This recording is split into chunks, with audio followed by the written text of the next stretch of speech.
Assalamualaikum warahmatullahi wabarakatuh. Teman-teman, berjumpa lagi dengan saya Ernanti Hari, peserta Latsar CPNS golongan 2 angkatan 11 Pemerintah Provinsi Kalimantan Selatan di tahun 2021.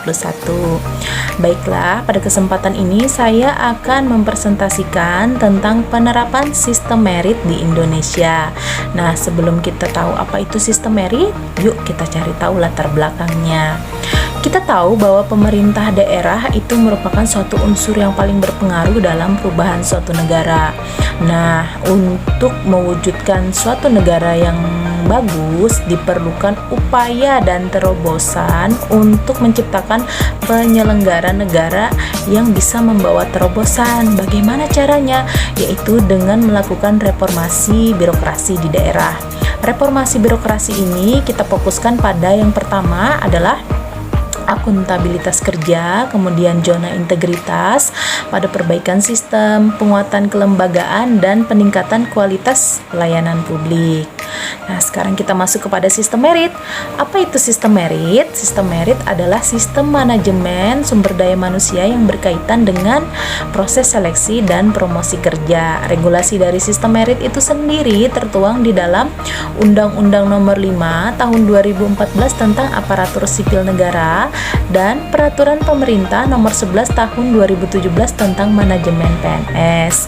Ada 6 poin yang harus perlu kita perhatikan dalam pengembangan sistem merit yang biasa disebut dengan bangunan dan pondasi sistem merit ASN. Yang pertama ialah mengapresiasi secara layak, yang kedua meningkatkan kinerja berkelanjutan, yang ketiga mengurangi kesenjangan kompetensi, yang keempat menyesuaikan arah pembangunan nasional, yang kelima mendapatkan talenta terbaik, dan yang keenam menuju ASN yang dinamis. Apa sih manfaat sistem merit? Ya, kita lihat yuk. Manfaat sistem merit ialah yang pertama, proses seleksi dan promosi hanya dinilai lewat kemampuan. Kemudian informasi lowongan posisi dan promosi diberitahukan kepada semua orang. Selanjutnya, adanya pilihan untuk mengajukan banding ke HRD jika ada masalah dalam seleksi dan promosi. Adapun fungsi dari sistem merit itu sendiri ialah untuk mencegah ketidakadilan dalam sistem perekrutan. Reformasi birokrasi di Indonesia itu tertuang di dalam Peraturan Presiden Republik Indonesia Nomor 81 Tahun 2010 tentang Grand Design Reformasi Birokrasi yang berlaku dari 2010 dan 2025. Di dalamnya terdapat pihak-pihak yang terlibat dalam reformasi birokrasi. Siapa saja? Yang pertama itu ialah agen perubahan, yang kedua instansi pemerintah, yang ketiga pimpinan dan atau pegawai instansi pemerintah, yang keempat kelompok kumpulan dari individu-individu dalam suatu instansi pemerintah yang memiliki tujuan yang sama. Yang kelima itu ialah unit kerja di lingkungan instansi pemerintah, yang keenam forum agen perubahan, dan yang ketujuh tim reformasi birokrasi internal. Ini adalah contoh penerapan sistem merit di Kalimantan Selatan. Seperti yang kita ketahui bahwa pemerintah Provinsi Kalimantan Selatan baru-baru ini, tepatnya di tahun 2020, kembali menerima penghargaan dari pemerintah pusat. Penghargaannya kali ini yaitu pemerintah Kalimantan Selatan termasuk ke dalam salah satu 10 provinsi terbaik yang bisa menerapkan manajemen aparatur sipil negara dengan sistem merit.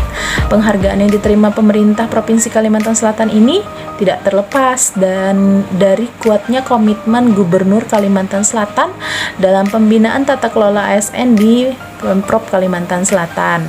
Sistem merit sendiri merupakan kebijakan dan manajemen ASN yang berdasarkan kualifikasi, kompetensi, serta kinerja secara adil dan wajar, tanpa membedakan faktor politik, ras, agama, asal-usul, jenis kelamin, dan kondisi kecacatan.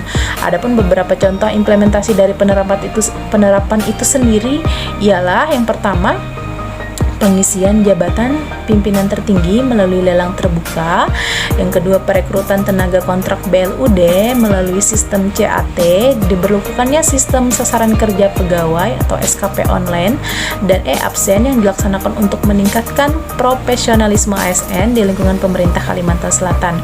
Bahkan nih yang terbaru mulai diterapkannya evaluasi pegawai melalui tinjauan kinerja individu atau TKI, yang mana cara ini diharapkan dapat membantu pegawai atau ASN untuk mengevaluasi kinerjanya dan dapat mencari kelemahan apa saja sih yang selama ini ditemukan pada saat bekerja ya, sehingga antara pegawai dan atasan ada komunikasi yang baik dalam mencari solusi yang bagus untuk meningkatkan kinerja pegawai tersebut.